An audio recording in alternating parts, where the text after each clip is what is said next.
How to be strong, muscular and flexible at the same time. If you can't spend hours stretching besides your strength and hypertrophy workouts, this question has probably crossed your mind.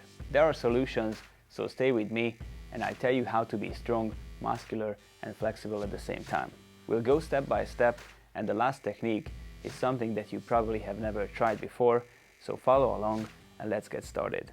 Personally, I've always wanted to be stronger with lean muscles, and I wanted to learn impressive skills that obviously require a certain level of flexibility, so I had to find a way to hit several goals at once. Not to mention, having healthy flexibility is essential in any strength training to perform the exercises with full range of motion and avoid injuries.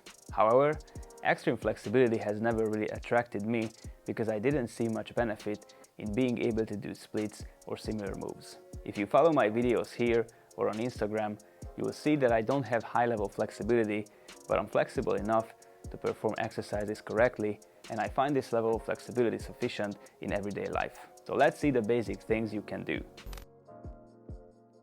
First, doing joint preparation exercises that both mobilize and strengthen are very beneficial. Joint preparation not only benefits mobility, but also plays a crucial role in injury prevention, lubricating the joints, strengthening weak links, and developing body awareness. I always say this is the real first step to achieving a truly strong and durable physique, and it's something most people miss in their training. In terms of mobility, exercises that simultaneously have mobilizing and strengthening effect are outstanding. For example, various scapular exercises strengthen and stabilize the scapular position during the active phase, while providing a mobilizing effect during the passive phase. Together, these greatly enhance joint mobility. Other examples include certain wrist, elbow, shoulder, hip, and ankle preparations, which I've discussed previously on the channel. You can find videos on joint preparation, including these 2-in-1 exercises. All of my preferred key exercises are included in my popular 6-week joint preparation program, which you can find in the Gymnastics Method app if you become a member. This comprehensive joint preparation process significantly improves flexibility while providing the previously mentioned benefits. The second major help in developing flexibility is simply performing basic exercises in the full range of motion with proper control.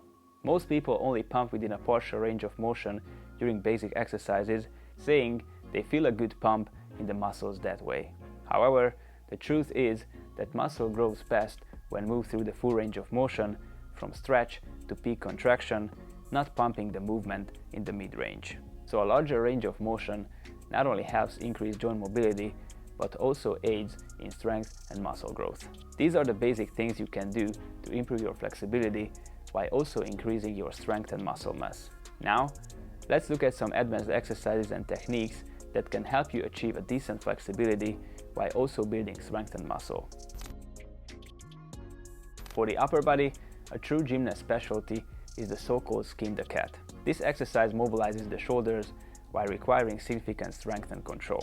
From a passive hang, you go into a tuck or pike position, then lower into German hang as far as your shoulder mobility allows, then reverse the motion. You can perform this exercise on rings or a bar with underhand or overhand grip. I want to emphasize that this exercise can be quite risky without proper preparation, so it's recommended to build up gradually. The critical point is definitely the German hang, the shoulder extension, which you should stretch separately on the floor with bent arms and straight arms for several weeks before attempting the skin the cat. This way, you can accustom the tissues and muscles to the load. The same gradual approach should be used with the German hang, practiced with leg assistance. It's hard to tell exactly when you should use your full body weight in this position, so I suggest taking it slow. You'll know when you're ready. A good indicator is the subjective evaluation of tension and pain on an imaginary 1 to 10 scale, where it's recommended to load up to maximum 6 or 7. Always start gradually with the skin the cat and definitely use leg support for assistance at first. This exercise is typically performed with repetitions, usually 3 to 5 is great.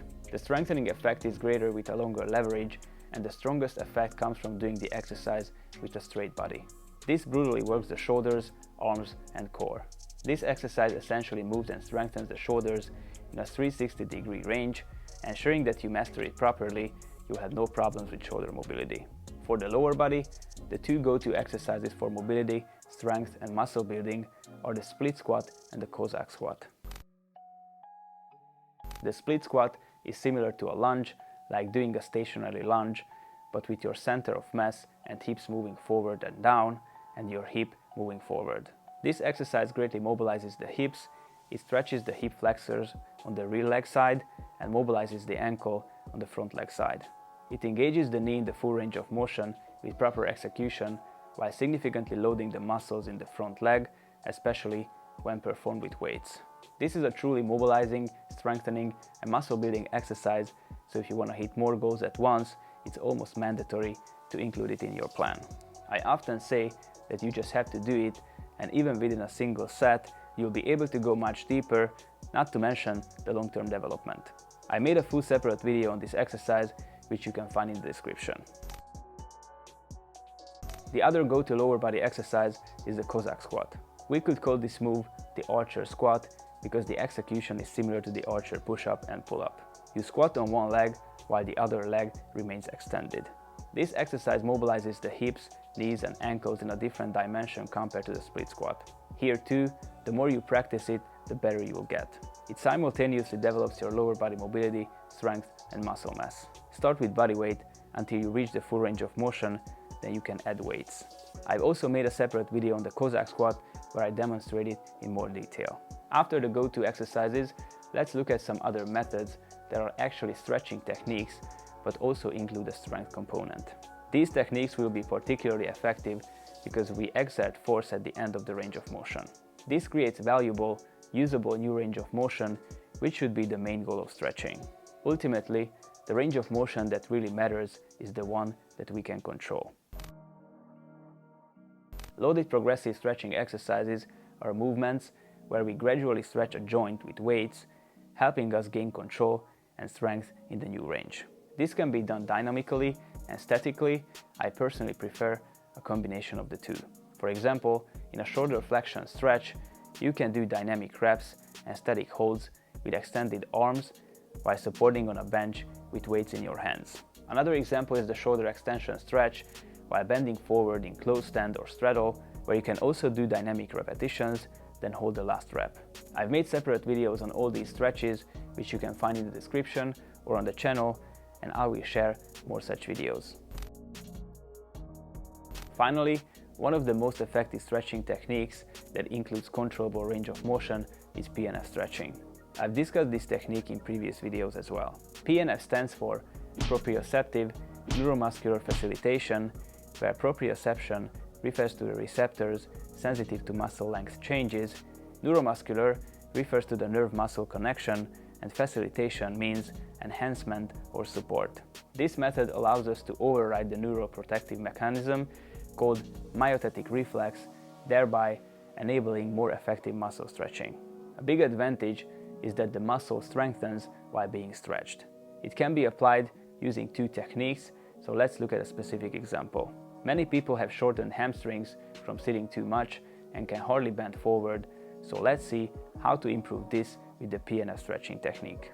One method is to first stretch the muscle to its elastic range, then in this position, contract the muscle for 10 to 20 seconds by pressing your heel down, as you can see in the video, then after a slow exhalation, stretch it further. You can repeat this 3 to 4 times and hold the final position for 10-30 seconds. The other method is similar. First, stretch the muscle to its elastic range, contract the muscle for 10-20 seconds by pressing your heel down, then contract the antagonist muscle, so the quads in this case, and after slow exhalation, stretch further. So you're adding an extra contraction with the opposite muscle group. You can repeat this 3 to 4 times and hold the final position for 10 to 30 seconds. This technique can also be used for other muscle groups like the hip flexors or chest muscles. From my experience, this method is one of the most popular and effective for increasing flexibility, which my students love. By applying the mentioned principles, exercises and techniques, you can achieve similar flexibility, strength and physique as I and my students have. We can help you personally, giving you expert guidance, constant feedback, and keep you accountable if you apply to one-on-one coaching, for which you can find the details in the description. Otherwise, if you want to get access to all this in an organized way in one place and train like this, Click the link below, join the Gymnastics Method community with the app, and get access to our programs, tutorials, daily workouts, and much more. If you like this video, give it a thumbs up, subscribe for more, and now check out one of my earlier videos on the end screen.